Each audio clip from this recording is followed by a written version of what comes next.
ஊர்ல பீமையா அப்படிங்கிற ஒருத்தர் இருந்தாரு. பீமையாவுக்கு பொண்டாட்டி தேவி, புள்ள ராஜு, பொண்ணு லக்ஷ்மி இருந்தாங்க. தேவி, பாத்தியா, இந்த மழை நிக்க மாட்டேங்குது. எனக்கு பயமா இருக்கு. விளைச்சல் எல்லாம் மூழ்கி போயிடுமோன்னு பயமா இருக்கு. மழை வரலனாலும் கஷ்டம், அதிகமா வந்தாலும் கஷ்டம். ஆமாங்க, நீங்க சொல்றது உண்மைதான். கொஞ்சமா மழை பெஞ்சதுனா எந்த பிரச்சனையும் இல்ல. அதிகமா மழை பெஞ்சதுனால நாம இப்ப கஷ்டப்பட வேண்டியதுதான். ஆமா, ராஜு எங்க? வயலுக்கு போயிட்டானா? காலையிலேயே அவன் வயலுக்கு போயிட்டாங்க. எப்படி வருவானோ என்னவோ. எனக்கு தெரிஞ்சு மழையில நனைஞ்சுக்கிட்டு தான் வருவான். அதுக்குள்ள மழை அதிகமாயிக்கிட்டு இருந்துச்சு. யாரோ கதவு தட்டுற சத்தம் கேட்டுச்சு. யாருடா அது அப்படின்னு தேவி கதவை திறந்து பார்த்தாங்க. ஐயோ, என்ன இது? இப்படி மழையில நனைஞ்சுக்கிட்டு இருக்கீங்க? வாங்க, 2 பேரும் உள்ள வாங்க. பசங்களை கூட்டிக்கிட்டு வரலையா? சித்தி, நாங்க மட்டும்தான் வந்தோம். என்னவோ இன்னைக்கு உங்களை பார்க்கணும் போல தோணுச்சு. அதனால காலையில வீட்ல இருந்து கிளம்பிட்டோம். எங்களுக்கு துணையா மழையும் வந்துருச்சு. அதான் 2 பேரும் இப்படி நனைஞ்சு போயிட்டோம். பசங்க பள்ளிக்கூடத்துக்கு போயிருக்காங்க. உங்களை பார்த்து ரொம்ப நாள் ஆச்சுல்ல, அதான் நானும் என் புருஷனும் உங்களை ஒரு எட்டு பார்த்துட்டு போலாம் அப்படின்னு வந்தோம். எனக்கு ரொம்ப பசிக்குது சித்தி, சீக்கிரமா சமையல் பண்ணுங்க. உங்க சமையல் சாப்பிட்டு ரொம்ப நாள் ஆச்சு. நீங்க எப்ப எங்க வீட்டுக்கு வந்தாலும் சந்தோஷம்தான். ஆனா இந்த மழையில இவ்வளோ கஷ்டப்பட்டு. இதுல என்ன சித்தப்பா கஷ்டம் இருக்கு? பிடிச்சவங்கள பார்க்க வர்றதுல என்ன கஷ்டம் இருக்க போகுது? அப்பதான் அங்க ராஜு வந்தான். அக்கா, நீ ஏன் வந்திருக்க? முன்னாடியே சொல்லியிருந்தா ஆள் அனுப்பி இருப்பேனே, இப்படி சொல்லாம வந்திருக்க? சரிடா, அப்படின்னா நான் இப்பவே கிளம்புறேன். மறுபடியும் போய் உனக்கு செய்தி அனுப்புறேன். நீ வண்டி அனுப்பு, அப்புறமா வரேன். சீதா சொன்னதை கேட்டு எல்லாருமே சிரிச்சாங்க. அதுக்கப்புறம் எல்லாரும் ஒன்னா உட்காந்து சாப்பிட ஆரம்பிச்சாங்க. சித்தி, கேக்க மறந்துட்டேன். இங்க சூழ்நிலையெல்லாம் எப்படி இருக்கு? ஆமா, உங்க அண்ணன் வந்தாரா? அதான் என்னோட மாமா பாக்க வந்தாரா? அன்னைக்கு ஏதோ உங்களுக்குள்ள சண்டை நடந்துச்சு. அப்ப கோச்சுக்கிட்டு போன மனுஷன்ல. அது வரை ஞாபகப்படுத்திட்டியா? அன்னைக்கு போன அண்ணன் இன்னும் என்கிட்ட ஒரு வார்த்தை கூட வந்து பேசல. அப்படி நான் என்ன தப்பு பண்ணிட்டேன்? அதெல்லாம் விடு சீதா. இந்த மழை காலத்துல சொந்தக்காரங்க வர்றதே அதிசயம். ஆனா நீ வந்திருக்க. எவ்வளோ பாசம் இருந்திருந்தா எங்களை பார்க்க வந்திருப்ப. இப்ப எதுக்கு அந்த விஷயம் எல்லாம்? அன்னைக்கு என்னதான் சண்டை நடந்துச்சு? இந்த சண்டையில யாருடைய தப்பு இருக்கு? பிரிஞ்சு போற அளவுக்கு அப்படி என்ன பெரிய பிரச்சனை? என்ன பண்றது, எல்லா நேரமும் ஒரே மாதிரி இருக்காது இல்லையா? எப்பவுமே உறவுகளுக்குள்ள சண்டை வர்றது பணத்தாலதான். அப்படிதான் நாங்களும் தூரமானோம்.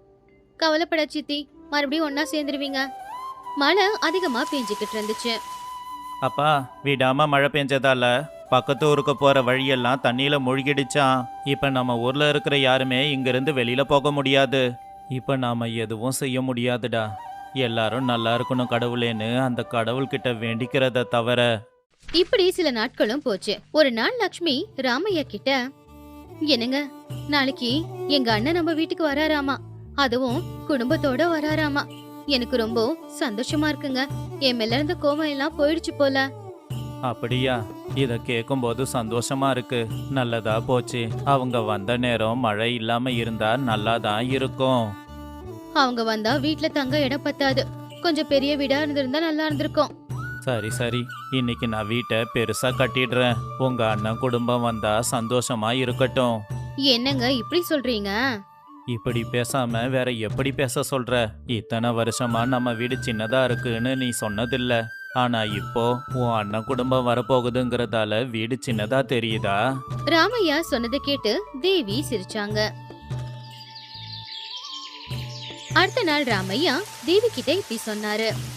என்ன லக்ஷ்மி, மழை இப்படி பெய்யுது, அதுவும் இன்னைக்கு போய் இப்படி பெஞ்சுக்கிட்டு இருக்கே. உங்க அண்ணன் குடும்பம் எப்படி வருவாங்க? அதுக்குள்ள தேவியோட அண்ணன் குடும்பத்தோட சேர்ந்து அங்க வந்தாரு. தங்கச்சி, நல்லா இருக்கியாமா? மாப்பிள்ள எப்படி இருக்கீங்க? உங்களை பார்த்து ரொம்ப நாள் ஆச்சு.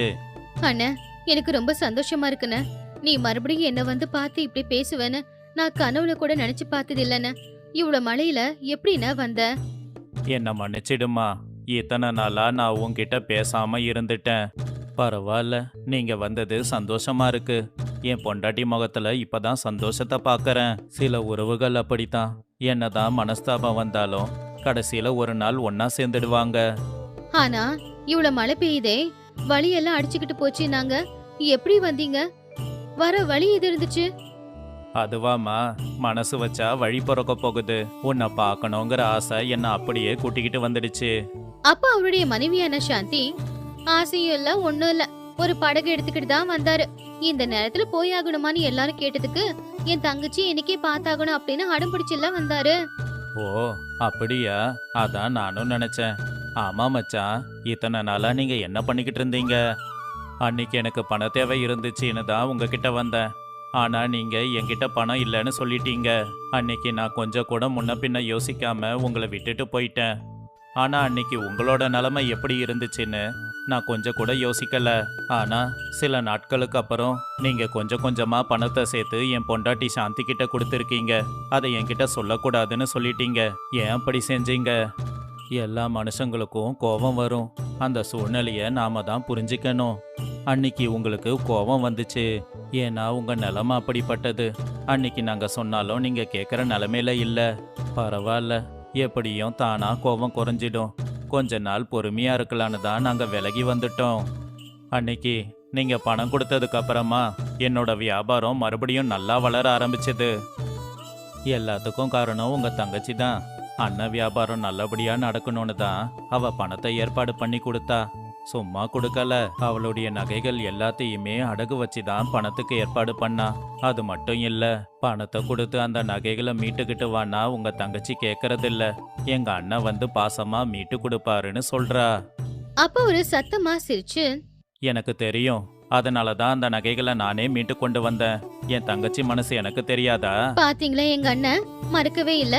எப்போ எங்க அண்ணனையும் என்னையும் ஏதாவது ஒண்ணு சொல்லிக்கிட்டே இருப்பீங்கல்ல. பாத்தீங்களா உங்க தங்கச்சி பேச்ச மாத்துற விதத்தை? ராமையா சொன்னதை கேட்டு எல்லாரும் சிரிச்சாங்க.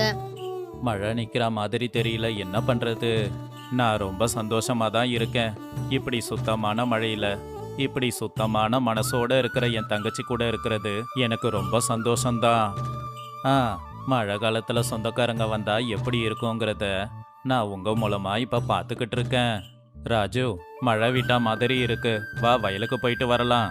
சரிங்க மாமா, வாங்க போகலாம். நீங்க போயிட்டு வரதுக்குள்ள நான் மீன் குழம்பு செஞ்சு வச்சிடுறேன். அப்படி ராஜு அவங்க மாமாவை கூப்பிட்டுக்கிட்டு வயலுக்கு போயிட்டு வீட்டுக்கு வந்தான். தங்கச்சி, நீ சமைக்கிற சமையலோட மனம் ஊர் எல்லா வரைக்கும் வருது தெரியுமா? இல்லையே, வீட்டு வாசலை கூட தாண்டி வராதுன்னு நான் நினைக்கிறேன். அப்படியா? சரி, இன்னைக்கு மீன் குழம்பு உங்களுக்கு கிடையாது. ஐயோ, அப்படி மட்டும் சொல்லாத. மீன் குழம்பு சாப்பிடாம இருக்க முடியாது. அது கேட்டு எல்லாரும் சிரிச்சாங்க. தங்கச்சி, சமையல் ரொம்ப நல்லா இருக்கு. எவ்வளோ நாளாச்சு உன் கையால சாப்பிட்டு. அண்ணா, வயிறார சாப்பிடுண்ண. நமக்குன்னு ஒரு உறவு இருக்கிறது ரொம்ப நல்ல விஷயம்தான் இல்ல? ஆமா ஆமா, உறவுகளை தள்ளி வைக்க கூடாது. கூடி வாழ்ந்தா கோடி நன்மைன்னு பெரியவங்க சொல்லியிருக்காங்க. அது பொய் இல்ல, உண்மைன்னு இப்பதான் புரியுது. இந்த கதையில இருக்கிற நீதி என்னன்னா, உறவுகளுக்குள்ள சின்ன சின்ன சண்டைகள் வரலாம், ஆனா அது நிரந்தரம் இல்ல. எப்படி மழை வரும் நின்னு போகுமோ அதே மாதிரி இந்த பிரச்சனைகளை எல்லாமே ஒரு நாள் போயிடும். ஆத்த ஒட்டி இருக்கிற ஒரு சின்ன கிராமம். மலைகளுக்கு நடுவுல அழகா இருக்கிற அந்த கிராமத்துல இருக்கிற ஜனங்க எல்லாருமே அந்த ஆத்துல மீன் பிடிச்சுதான் வாழ்ந்துகிட்டு இருந்தாங்க. அந்த ஊர்ல நிறைய பேர் இரா வளர்ப்பும் செஞ்சுக்கிட்டு இருந்தாங்க. எப்பவும் போலவே காலையில அந்த ஊர் ஜனங்க எல்லாருமே அந்த ஆத்துக்கிட்ட வந்துட்டாங்க. மீன் பிடிக்கிறதுக்கு வலைகளை அவங்க தயார் பண்ணிக்கிட்டு இருக்கும் போது அந்த சத்தத்தை கேட்டு அங்க பக்கத்துலயே ஒரு வீட்டுக்குள்ள இருக்கிற ஒரு பாட்டி வெளியில வந்தாங்க. அந்த பாட்டியோட வீடு ஆத்துக்கு பக்கத்திலேயே இருந்துச்சு. அந்த பாட்டியோட பேர் என்னன்னு யாருக்கும் தெரியாது. எல்லாரும் அவங்கள பாட்டின்னு மட்டும்தான் கூப்பிடுவாங்க. எல்லாரும் பேசுற சத்தத்தை கேட்டு ஒரு குச்சியை பிடிச்சுக்கிட்டு பாட்டி அங்க வந்தாங்க. அப்பதான் அங்க இருந்த ராஜண்ணா அவங்க பேசுற சத்தத்தை கேட்டு தூங்க முடியாம வந்துட்டாங்களோ அப்படின்னு நினைச்சான். மன்னிச்சிடு பாட்டி, நாங்க சத்தம் போட்டு உன்னை தூக்கத்துல இருந்து எழுப்பிட்டோம் போலயே. அதுக்கு பாட்டி பதில் சொல்றதுக்கு முன்னாடியே பக்கத்துல நின்னுக்கிட்டு இருந்த ரத்னம் கொஞ்சம் கோவமா இப்படி சொன்னா. அதெல்லாம் ஒண்ணும் இல்ல, நாம வரதுக்கு முன்னாடியே இந்த பாட்டி எழுந்திருச்சிருப்பாங்க, நீ சும்மா வாயை மூடு. அப்ப ராஜண்ணா பக்கத்துல நின்னுக்கிட்டு இருந்த லிங்காவை பார்த்து, இப்பதான் பாட்டியை முத தடவை பாக்குறல்ல, பாட்டியை பத்தி கேள்விப்பட்டிருக்கியா? ஆத்தங்கரையோரமா இருக்கிற புத்திசாலி பாட்டி தானே? ஆ, இந்த பாட்டி தான் அந்த பாட்டி. சரி, வேலையை முடிச்சுக்கிட்டு சீக்கிரம் போகலாம் வா அப்படின்னு எல்லாரும் வலையை எடுத்துக்கிட்டு ஆத்துக்குள்ள போனாங்க. மீன் பிடிச்சிட்டு எல்லாரும் கரைக்கு வரும்போது பாட்டி ஒரு குச்சியை பிடிச்சுக்கிட்டு நொண்டிக்கிட்டு அவங்க பக்கத்துல வந்தாங்க. தம்பி, ஒரே ஒரு மீன் கொடுப்பா. வந்துட்டியா? என்னடா இன்னும் வரலையே நினைச்சுக்கிட்டு இருந்த, அதுக்குள்ள வந்துட்ட. என்ன பத்தி தான் தெரியல ரத்தம் உனக்கு. மீன் இல்லைனா எனக்கு சாப்பாடு இறங்காது. ஆ, ஏன் தெரியாது? என் வியாபாரம் பாதி நஷ்டமாவதுக்கு நீதான காரணமே. வேணும்னு பண்ணலையேம்மா. மீன் சாப்பிட்டு சாப்பிட்டு பழகி போச்சு. இப்போ மீன் இல்லைன்னா சாப்பாடே இறங்குறது இல்ல. இல்ல பாட்டி, இன்னைக்கு வலையில நிறைய மீனெல்லாம் ஒன்று மாட்டல, மீன் கொடுக்க முடியாது அப்படின்னு மீனை கொடுக்காம ரத்னம் அங்கிருந்து போயிட்டா. பாட்டி அவளை பார்த்துக்கிட்டு இருந்தாங்க. ரத்னத்துக்கும் பாட்டிக்கு நடந்த சண்டை ஊர்ல இருக்கிற எல்லாருக்குமே தெரியும். கொஞ்ச நாளைக்கு முன்னாடி ரத்னம் தினமும் பாட்டிக்கு ஒரு மீனை கொடுத்துக்கிட்டு இருந்தா. ஆனா அந்த வாய்ப்பை பயன்படுத்திக்கிட்டு பாட்டி ஒரு நாள் ரத்னம் பிடிச்சி வச்சிருந்த வலையில இருக்கிற மீனுங்கள்ல நிறைய மீனை எடுத்துக்கிட்டு போயிட்டாங்க. அத அங்க நின்று பார்த்துக்கிட்டு இருந்த சில பேர் ரத்னத்துக்கிட்ட போய் சொன்ன உடனே ரத்ன பாட்டிய கேள்வி கேட்டா. ஏன் பாட்டி, நான் தான் தினமும் ஒரு மீன் கொடுக்குறேன்ல, அப்படியே இன்னைக்கு இப்படி பண்ண? ஒரு மீன் ஒரு நாளைக்கு பத்த மாட்டேங்குதே, அதனாலதான் ஒரு 4 மீனை எடுத்துக்கிட்டு வந்தேன். நான் வியாபாரம் செய்ய வேணாமா பாட்டி? நான் வியாபாரம் பண்ணதானே என் குடும்பத்தை நான் பார்த்துக்க முடியும். அப்படி ரத்னம் நிக்க வச்சு குற்றவாளி மாதிரி பாட்டியை கேள்வி கேட்கறது பாட்டிக்கு பிடிக்கல. அவங்களுக்கு கொஞ்சம் வெக்கமாவும் இருந்துச்சு. ஆனாலும் மீன் சாப்பிடணும் அப்படிங்கிற விஷயத்துக்கு அவங்க அடிமையானதுனால எதுவும் பேசாம அமைதியா நின்னுட்டாங்க. அப்போ ரத்னம் ஒரு மீனை பாட்டிக்கிட்டேயே விட்டுட்டு மிச்ச 3 மீனையும் அங்கிருந்து எடுத்துக்கிட்டு போயிட்டா. அப்படி போகும்போது இனிமே உன்னை நான் நம்ப மாட்டேன் பாட்டி அப்படின்னு சொல்லிட்டு அங்கிருந்து போயிட்டா. தப்பு பண்ண அப்படின்னு பாட்டிக்கு தெரிஞ்சாலும் கூட தினமும் ரத்னத்துக்கிட்ட போய் ஒரு மீன் கொடு அப்படின்னு கேக்குறத விடவே இல்லை. அவங்க யாரும் இலவசமா மீன் கொடுக்கலன்றதுனால அன்னையில இருந்து அவங்க கடன் பண்ண ஆரம்பிச்சாங்க. என்ன பாட்டி இங்க வந்திருக்க? அது என் தங்கத்தை அடகு வைக்கலான்னு வந்தேன். அப்படி என்ன தேவை பாட்டி வந்துச்சு உனக்கு? ஏதாவது இருக்காதா? சரி, எவ்வளோ வேணும் பாட்டி? ஒரு 100 ரூபாய் தான் கூடப்பா. அவ்வளோ பணம் உனக்கு எதுக்கு பாட்டி? கொடுப்பியா கொடுக்க மாட்டியா அதை சொல்லு, மத்ததெல்லாம் உனக்கு எதுக்கு? சரி சரி. ஆமா, அடகு வைக்க என்ன கொண்டு வந்த? இதோ அப்படின்னு கையில இருக்கிற ஒரு பித்தளை பாத்திரத்தை கொடுத்தாங்க. தாங்கன்னு சொன்ன. ஏதோ சும்மா அப்படி சொன்னேன். இதுக்கு எவ்வளவு வரும் அப்படின்னு மனசுல நினைச்சுக்கிட்டு முதல்ல இதுக்கு எவ்வளவு கிடைக்கும் அப்படின்னு சொல்லு. இதுக்கு 100 ரூபாய் வராது பாட்டி. இதோட விலை ஒரு 40 ரூபாய் இருக்கும், அவ்வளவுதான் வரும். சரியா பார்த்து சொல்லுப்பா. பல வருஷமா அது எங்க வீட்லயே இருக்கு, பார்க்க புதுசு மாதிரியே இருக்கும். மறுபடியும் ஒரு தடவை பார்த்து சொல்லு. எத்தனை தடவை பார்த்தாலும் இது பித்தளை பாத்திரம் தான் பாட்டி. இதுக்கு அதிக விலை இருக்காது. பார்த்து கூடப்பா, கொஞ்சம் 60 ரூபாவது கொடுக்க பாருப்பா. பண தேவை இப்ப எனக்கு ரொம்ப அதிகமா இருக்கு. வேணும்னா 50 ரூபாய் கொடுக்குறேன் பாட்டி, 60 ரூபாய் கொடுக்க முடியாது. அப்படி இல்லப்பா, உனக்கு புண்ணியமா போகட்டும், இன்னொரு 10 ரூபாய் சேர்த்து கொடுப்பா. உனக்காக 10 ரூபாய் ஏற்றி கொடுத்தேன், இன்னொரு 10 ரூபாய் ஏற்ற முடியாது. இந்த விஷயம் ஊருக்குள்ள தெரிஞ்சா அப்புறம் என்னால் வியாபாரம் செய்ய முடியாது. அட என்னப்பா நீ, ஊருக்காரங்க புரிஞ்சுப்பாங்க, ஒன்றும் ஆகாதுப்பா. அட நீ வேற பாட்டி, பண விஷயத்துல எல்லாருமே ஒன்று தான், ஒத்துக்க மாட்டாங்க. உன்னை பற்றி சொல்லி சொல்லியே என்கிட்ட பணம் வாங்கிடுவாங்க. இன்னும் இவகிட்ட பேச முடியாதுன்னு சரி 50 ரூபா கொடுன்னு பாட்டி கேட்டாங்க.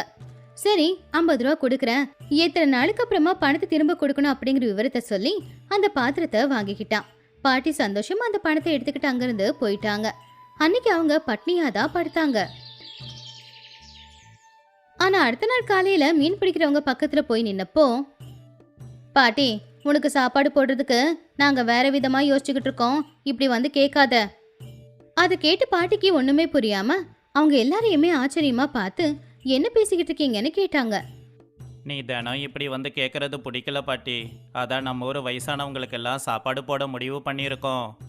அதை கேட்டதும் பாட்டிக்கு ரோசம் வந்து, ஒன்றும் தேவையில்லை, என்கிட்ட பணம் இருக்கு, நான் வாங்கியே சாப்பிட்டுக்கிறேன் அப்படின்னு கையில இருக்கிற ஒரு 5 ரூபாய் எடுத்து கொடுத்து 2 மீன் கொடுன்னு கேட்டாங்க. இந்த பணம் எப்படி வந்துச்சு பாட்டி அப்படின்னு ரத்னம் கேட்டா. இது என்னோட பணம் தான் அப்படின்னு கோவமா சொன்னாங்க. சரி சரி, இந்த ரோசத்துக்கு ஒன்றும் குறைச்சல் இல்லைன்னு சொல்லிக்கிட்டு அந்த பாட்டி கிட்ட பணத்தை வாங்கி 2 மீனை கொடுத்தா.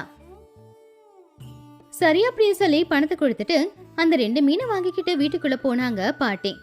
இது எல்லாத்தையும் பார்த்துக்கிட்டு இருந்த ராஜண்ணா ஆச்சரியமா ரத்னத்துக்கிட்ட, 5 ரூபாய்க்கு 2 மீன் வராது சித்தி. பரவாயில்லடா, அவங்களுக்கு மீனோ எறாவோ இல்லைன்னா தினமும் சாப்பாடு இறங்காது, சாப்பிடட்டும் விடு. தினமும் அதையே சாப்பிட்டா ஒரு மாதிரி வெறுப்பா இருக்காதா? அது அவங்களுக்கு இருக்காதுடா. ஏன்னா சின்ன வயசுல எதுவுமே கிடைக்காம இருந்தப்போ இந்த மீனும் இறவும் தான் சாப்பிட்டுக்கிட்டு இருந்தாங்களாம். அதுக்கப்புறம் போக போக அது இல்லைன்னா அவங்களுக்கு சாப்பாடே இறங்குறது இல்ல. அப்படி அந்த பாட்டி அன்னையிலிருந்து ஒரு மாசம் வரைக்கும் அந்த பணத்தை வச்சு நிம்மதியா சாப்பிட்டாங்க. ஒரு நாள் மீன் வாங்கினா ஒரு நாள் இறா வாங்கி சமைச்சு சாப்பிட்டுக்கிட்டு இருந்தாங்க. அப்படியே 4 வார்த்தை நல்லபடியா பேசி ஏமாத்தி ரத்னத்துக்கிட்ட ஒரு நாள் இலவசமா மீன் வாங்கிக்கிட்டு இருந்தாங்க. அப்படி ஒரு மாசம் வரைக்கும் எந்த பிரச்சனையும் இல்லாம சாப்பிட்டுக்கிட்டு இருந்தாங்க. அதுக்கப்புறமா மறுபடியும் ஒரு பழைய பித்தளை சாமானை எடுத்துக்கிட்டு அந்த கடைக்காரர்கிட்ட போனாங்க. கடைக்காரர் அவங்கள பார்த்ததுமே, கடன் பணத்தை திரும்ப கொடுக்க வந்தியா பாட்டி? இல்லப்பா, இப்போ இந்த பாத்திரத்தையும் அடகு வச்சுக்கிட்டு பணம் கொடு, அடுத்த மாசம் 2த்தையும் பணம் கொடுத்து மூட்டுக்கிறேன். அந்த கடைக்காரர் அந்த பாத்திரத்தை பார்த்து, இதுக்கு ஒன்றும் வராது பாட்டி. அப்படின்னு சொன்னான். ஆனா பாட்டி ரொம்பவும் வற்புறுத்தும் போது அந்த கடைக்காரன் கோவமா இப்படி சொன்னான். அடகு வச்சுக்கிட்டு இந்த பாத்திரத்துக்கு எதுவும் கொடுக்க முடியாது பாட்டி. பேசாம வித்துடு, கொஞ்சம் பணம் தரேன். அட, என் வீட்டு பொருளை எப்படிப்பா நான் விற்கிறது? ஏன் இப்படியெல்லாம் சொல்ற? ஆமா ஆமா, அந்த பொருள் தங்கம் பாரு. இதோட மதிப்பு தங்கத்தை விட அதிகப்பா அப்படின்னு சொல்லி அந்த கடைக்கார கொடுத்த 30 ரூபாவை வாங்கிக்கிட்டு வீட்டுக்கு போனாங்க. அன்னைக்கு வாங்கின எறா வீட்டில் இருந்ததுனால அன்னைக்கு பாட்டி எதுவுமே வாங்கிக்கல. அதுக்கப்புறமா மறுபடியும் அடுத்த நாள் பணம் கொடுத்து கொஞ்சம் எறா வாங்கி சமைச்சு சாப்பிட்டாங்க. அப்படி அன்னைக்கு நல்ல வயிறார சாப்பிட்டுட்டு அங்க இங்கன்னு சுத்திக்கிட்டு வீட்டு வாசல்ல வந்து உக்காந்துக்கிட்டு இருந்தாங்க. அது சூரியன் அஸ்தமிக்கிற நேரம். சூரியனை பார்த்து தினமும் நாள் இப்படிதான் நல்லபடியா இருக்கணும் அப்படின்னு வேண்டிக்கிட்டு உள்ள போயிட்டாங்க. இப்படியே நாட்களும் போய்கிட்டு இருந்துச்சு. பணமும் தீந்து போச்சு. ஊர்ல சில பேர் இத பத்தி பேசிக்கிட்டு இருந்தாங்க. சில பேர் ஐயோ பாவம்னு நினைச்சாங்க. சில பேர் கோவமா அந்த வயசான பாட்டி இன்னும் மாற மாட்டாங்களா அப்படின்னு கேட்டுக்கிட்டு இருந்தாங்க. ஆனா இன்னும் சில பேர் பாவம் அவங்க பழக்கத்தை அவங்களால மாத்திக்க முடியல அப்படின்னு வருத்தப்பட்டாங்க. வயசானவங்க எல்லாருக்குமே இலவசமா சாப்பாடு போடணும் அப்படின்னு, அது பாட்டிக்காக தான் செய்யணும் அப்படின்னு தெரியாம இருக்கிறதுக்காக ஊரு முழுக்க அவங்க தண்டோரா போட்டாங்க. பாட்டியோட வீட்டுக்கிட்டே போய் தண்டோரா போட்டாங்க. முத நாள் பாட்டி சாப்பிட போல. ஆனா அன்னைக்கு என்ன சாப்பாடு போட்டாங்கன்னு பக்கத்து வீட்டு பொம்பளை கிட்ட கேட்டாங்க. பாட்டி, இன்னைக்கு சாப்பாடு மீன் குழம்பு போட்டாங்க. அப்படியா? நல்லா இருந்துச்சா? நீ செய்யற அளவுக்கு நல்லா இருக்கல, ஆனா பரவாயில்ல, சாப்பிடுறது கொண்டு குறையில்ல. சாப்பாடு போடணும்னு நினைக்கிறவங்க சுவையா போடணும்னு நினைக்க கூடாதா அப்படின்னு சத்தமா சொன்னாங்க. அப்போ அங்கே நின்று அது எல்லாத்தையும் கேட்டுக்கிட்டு இருந்த ரத்னம் அவங்க பக்கத்துல போய், என்ன ஏதோ சொல்லிக்கிட்டு இருக்க போல, இன்னைக்கு நீங்க போட்ட மீன் குழம்பு அவ்வளோ ஒன்றும் நல்லா இல்லையாமா, நல்லா பண்ணணும்ல அப்படின்னு சொல்லிக்கிட்டு இருந்தேன். உன்ன மாதிரி எங்களால சமைக்க முடியாது பாட்டி, சாப்பிட நல்லாதான் இருந்துச்சு அப்படின்னு நிறைய பேர் சொன்னாங்க. அதை விட வேற என்ன வேணும்? எல்லாரும் திருப்தியா சாப்பிட்டு போகணும், அது முக்கியம் இல்ல? அப்ப நீ ஒரு தடவை சமைச்சு காட்டு, எப்படி சமைக்கணும்னு கத்துக்கிறோம். அப்போ அதை கேட்டு பாட்டி கொஞ்ச நேரம் யோசிச்சுட்டு, நான் அங்க சமைக்கிறதுல எனக்கு என்ன கிடைக்க போகுது அப்படின்னு கேட்டப்போ, பணம் கொடுக்க முடியாது, சாப்பிட்டுட்டு போ. ஆ, எனக்கும் இலவசமா எதுவும் வேணாம். இங்க இலவசமா யாரும் எதுவும் கொடுக்கல, நீயே சமைச்சு கொடுத்துட்டு சாப்பிட்டு போன்னு தான் சொல்றேன். சரி சரி, இந்த வியாபார விஷயம்லாம் உனக்கு நல்லா தெரியுமே, எல்லாம் உன்கிட்ட இருந்து கத்துக்கிட்டது தான் பாட்டி அப்படின்னு கிண்டல் பண்ணா. அதுக்கப்புறம் அங்கிருந்து போகும்போது, காலையில 10 மணிக்கு வந்து வேலையை ஆரம்பிச்சுன்னு பாட்டி, ரொம்ப நேரமாக்கிடாத அப்படின்னு சொன்னா. பாட்டியும் போலாம் அப்படின்னு முடிவு பண்ணாங்க. அன்னில இருந்து பாட்டிக்கு மீனோ எறாவோ சாப்பிடுறதுல எந்த ஒரு குறையும் இருக்கல. அதுக்குன்னு அவங்க கடனும் வாங்கல. அந்த கடைக்காரரும் ஏதோ ஒரு காரணத்தை சொல்லி அந்த 2 பாத்திரத்தையும் கொண்டு வந்து கொடுத்துட்டாரு. பாட்டி வேண்டான்னு சொன்னாலும் அதை கொடுத்துட்டு போயிட்டாரு. இலவசமா வர்றது எதுவும் வேண்டான்னு சொல்லி ரொம்பவும் ரோசத்தோட கடைசி வரைக்கும் அப்படியே இருந்தாங்க. எல்லாருக்கும் சமைச்சு போட்டுட்டு அதுக்கப்புறமா அவங்களும் அங்கேயே சாப்பிட்டுக்கிட்டு சந்தோஷமா இருந்தாங்க.